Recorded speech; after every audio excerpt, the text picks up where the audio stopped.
How are we doing today? It is Sunday, February 20th. It's about 61 degrees out here in beautiful Baton Rouge today. I'm going to start this Amputee cast off the way I start all of them. The positive affirmation drink. Got my coffee ready. Been up for a couple hours now. Did a little exercise this morning in the middle of doing laundry, so if you hear my machine click on, spin out or whatever, sorry about that. I think it's, I don't even know, close to, I don't know where, maybe it's done already. I put it on pretty quick mode. Intro music, Delinda Linda's Oh. I've been hearing about this band for quite a while. Kind of cute and funny, all-female band, little punk-ish. If I was a betting man, they probably won't be around in a few more years, so catch them while they're hot, but you never know. It could end up turning into a Green Day situation where they have some longevity, but if history's any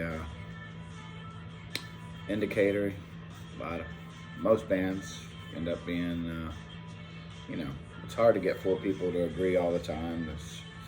They can break up, they can just not favor popularity on playlists anymore, even though they're still putting out good material and all kinds of things like that.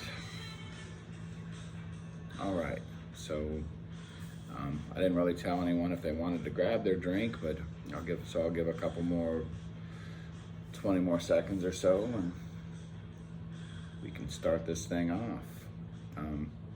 What I do is it's a kind of like a toast, and the toast is to a positive affirmation.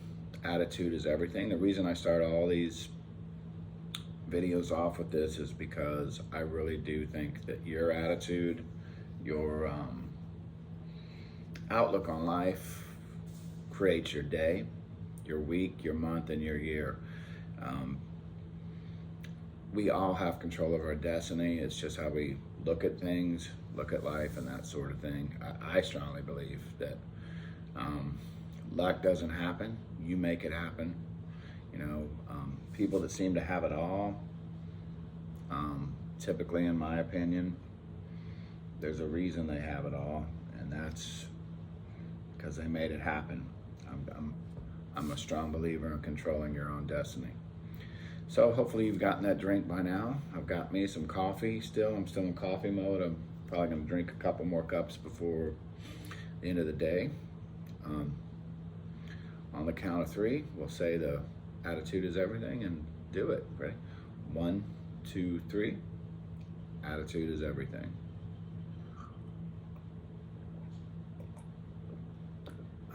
Coffee's not exactly piping hot there, but it does a trick. So, can't you feel it? Can you feel the positive vibes, the endorphins running through your body? Did you, excuse me, did it take things up a notch? I certainly hope so. So today's topic is going to be about making the best out of your situation, creating lemonade out of lemons, as the old saying goes, or taking a bad situation basically and reassessing and realizing that some options may be gone out of your life, but that other ones always appear. And I'm going to give some examples from my personal experience on that. The no drinking thing, I'm on today's the 20th, I think. So that makes me on day 23 without any alcohol. I would love to say that the results have been better. I am sleeping better. Been working a lot this last week. There's most days this last week I put in 12-hour days. I'd leave the house 7:30, get back at the same time. Or Friday I left it a little after 6, and got home around 6. It's been a long week. Just a little bit of stress trying to keep up with the things I need to and that sort of thing. But yeah, back to the no drinking thing. I was really expecting and hoping to see better results especially in the weight loss area. So far, my weight, circumference of my waist, my clothes are still fit, and it hasn't really moved the needle much. Been on the road a lot, not eating the best of foods, maybe even eating more calories than I should. I'm definitely plateauing here. I'm getting older, metabolism slowing down some too, possibly. I'm gonna try to spend these last, it's only 7 more days, this next coming week on trying to eat a little healthier, drink a little more water, and that sort of thing. I've been doing about 10,000 steps a day. That's counting. I'm cheating a little bit there. I've been riding my exercise bike in the morning here at the house before I leave. I've been getting up anywhere between 4:30 and 5:30 in the morning. So hitting the bike in the morning for an hour gives me anywhere from, depending on how I do it, and I don't know how accurate my pedometer or whatever the app is on the iPhone, anywhere from 3,000 to 5,000 steps right off the bat. But I've made an extra effort a couple days to, when I was close to the 10,000 mark, or a couple thousand, 3,000 steps short, to go out for a walk and try to get above that mark. I would love to have the time. I shouldn't say have the time. We make the time to raise that up to maybe 12,000, between 12 and 15,000 steps a day. And we'll see how that goes. Like I said, I've been, no excuses, but I've been extremely busy. Last night I was going to do this podcast on Saturday when I got in, and I did about 30 minutes worth of video, and I started to look at it when I was editing it, and it just didn't, I got way off topic a couple times. It didn't flow good. I wasn't feeling it, so I thought it would be an injustice to release that. So I figured I'd try it again. There's no, and I would recommend that in anybody's life. If you're not feeling it, if it's not right, and you don't have to do it at that time, walk away and get back to it. So anyway, the blessings of becoming an amputee. And I know that sounds a little counter intuitive, because it's a very bad thing that happens, and it changes your life, and it makes your life harder. There's, without a doubt, things are more challenging. But some of the good things about it, that at least for me, is kind of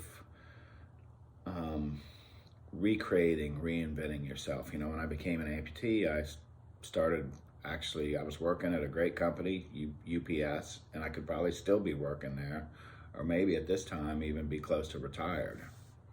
And the same thing when I was in the service, which was, I still had 2 legs then, but I could have stayed in, but I chose to get out because I didn't want to play it safe, and I thought there would be more things in life I could learn by, I feel like the service was very good for me, and I got a lot of great things out of it, but I wanted to explore other options in my life.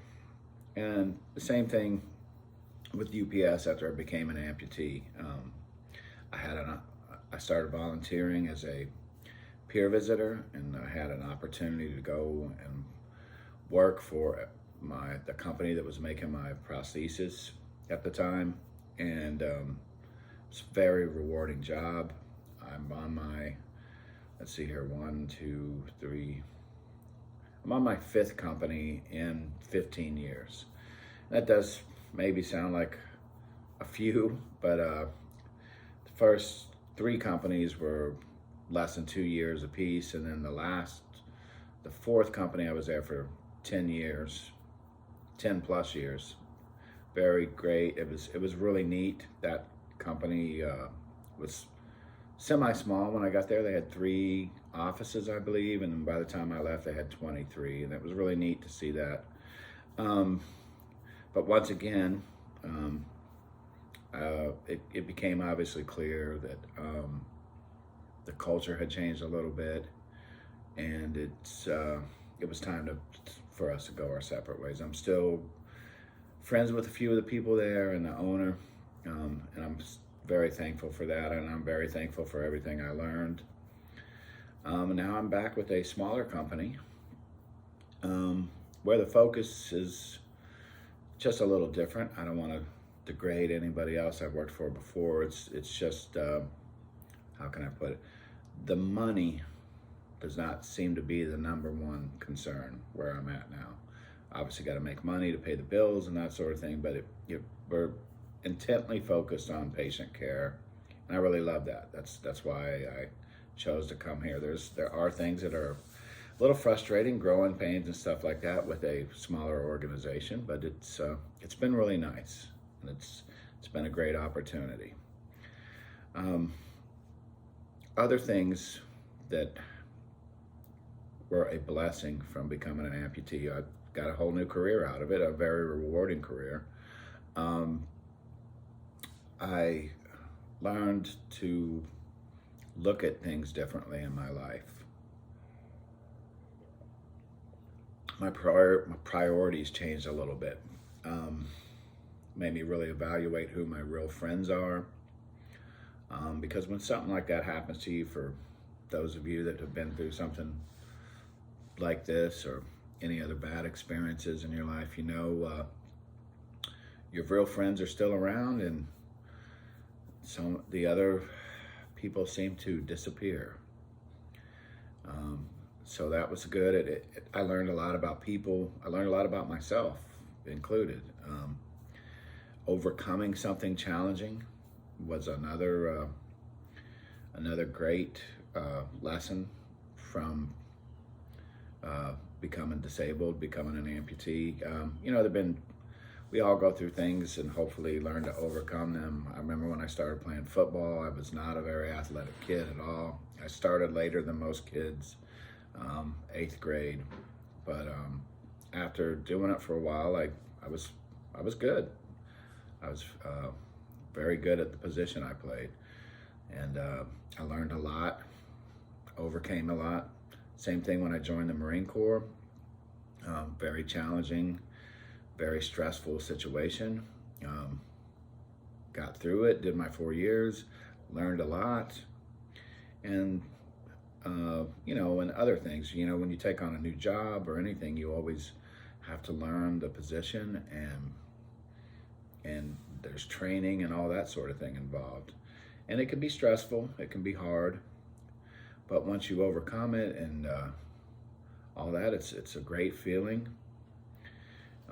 Like I said, same thing with becoming an amputee, rehabilitating yourself, learning to walk again, all that sort of thing.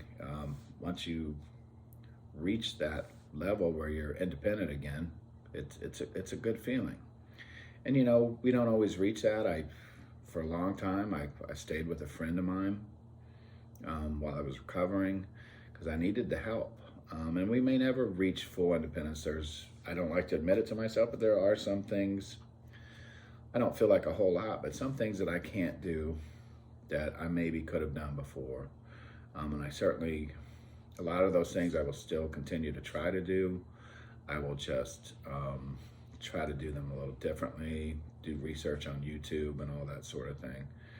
I mean, you know, changing the tires on my car if I have a flat, working on my car, changing the oil, riding a bicycle again,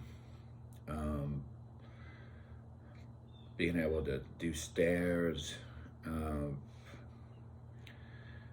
work on a house. I've stayed at a house where we were, someone I was dating was redoing it.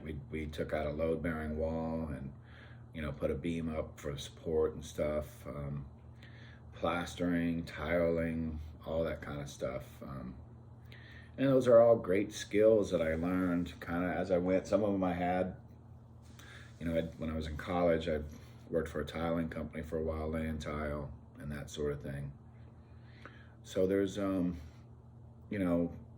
learning skills is a great thing because even if you don't do them for a while, it's when you go back to them, it's something that you'll always have with you, or at least you have some general knowledge of.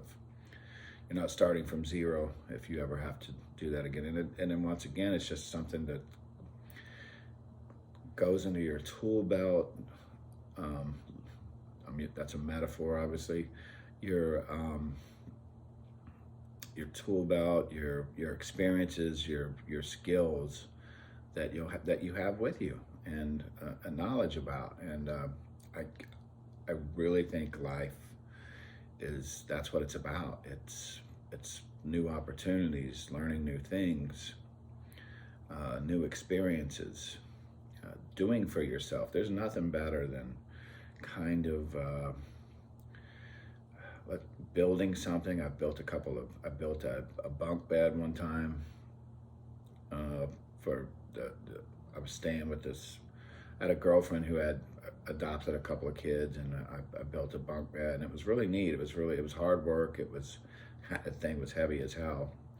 But learning those skills and learning to do it, it was really neat. And I've made some of my own furniture before in the past. Getting online and looking at it, I just think maybe it's not as fancy. Maybe it's not as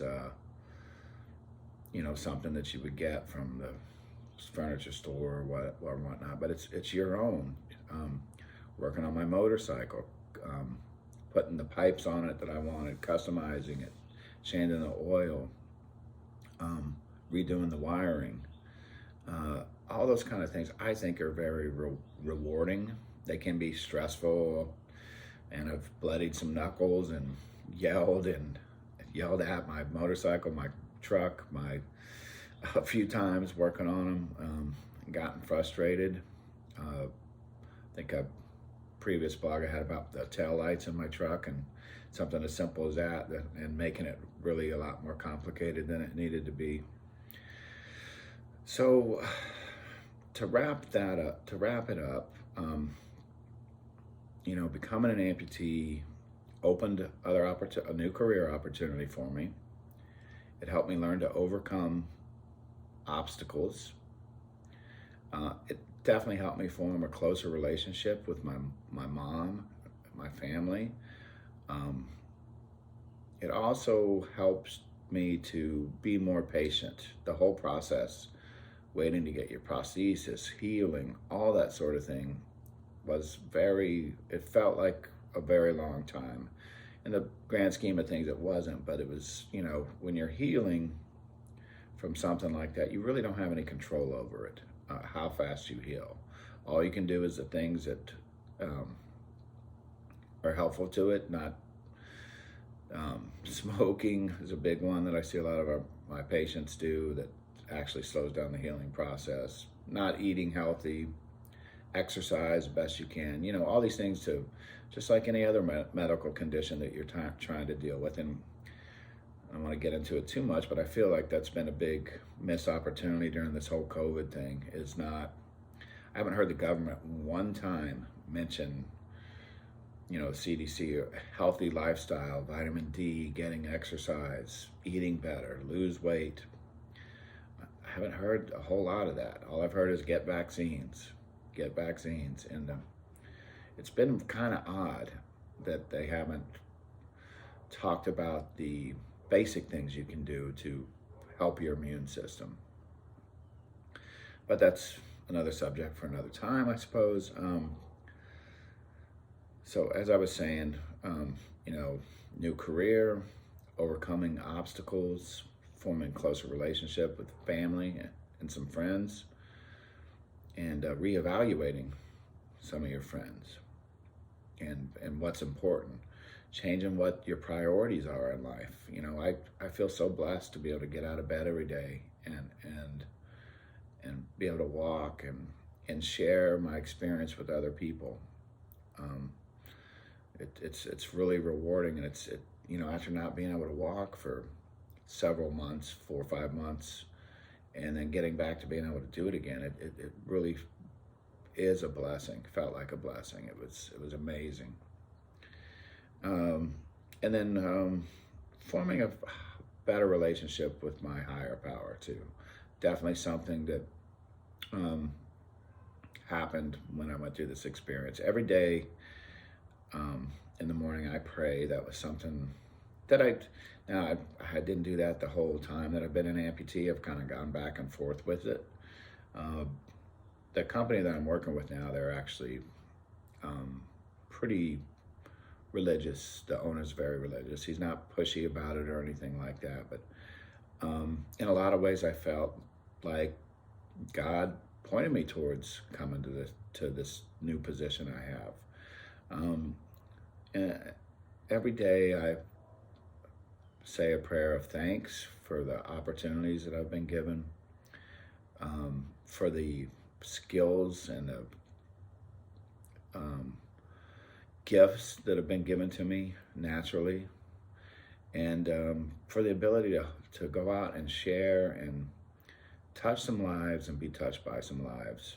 I mean, I can't really ask for a more blessed life than that. You know, when you're going through bad stuff, I don't care who you are, you start looking at a higher power or searching out a higher power to help give you inspiration and help you get through it. And I definitely did that when I became an amputee. There's so many other blessings and stuff. Patience, like I said, it's a big one of them. I'm still not the most patient person in the world, admittedly, but I've definitely gotten a lot more patient and understanding. I deal with a lot of patients that are frustrated and really want to talk, and it's one of the skills that you learn with that are, sometimes talking less yourself and being a good listener is important. And it's kind of counterintuitive because in sales, which is sort of what this job, my position is, I'm representing the company and trying to show why we're a better option for people. People tend to be, what's the word for it, impatient. And a lot of salespeople I know, and it doesn't matter what, if it's cars or insurance or whatever, they're very type A, and they like to talk over people and that sort of thing. And when I'm talking amongst coworkers and stuff, that can tend to happen. I try really hard not to do that, but and especially when I'm visiting with patients or friends even, I try super hard not to be a better listener, I guess is what I'm getting at with that. They've got the old sayings, right? The 80-20 rule. Listen 20%. No, listen 80% of the time. Talk 20% of the time. I think that's a good rule. It's been around for ages. It's a good standard to go by. Well, I think that's going to do it for today. Once again, my apologies for not posting last night. I just didn't think it was very good. And thank you so much for listening. Thank you for checking in, and I hope every one of you has a great week this week. As always, if you have any questions, you can leave a comment on YouTube. You can email me, ty_s_wilson@yahoo.com, or you can leave a comment on my Active Amputee website also. Or if you want to leave a comment or ask a question, or anything along those lines, please do. Once again, I hope you have a blessed week and appreciate you. Take care.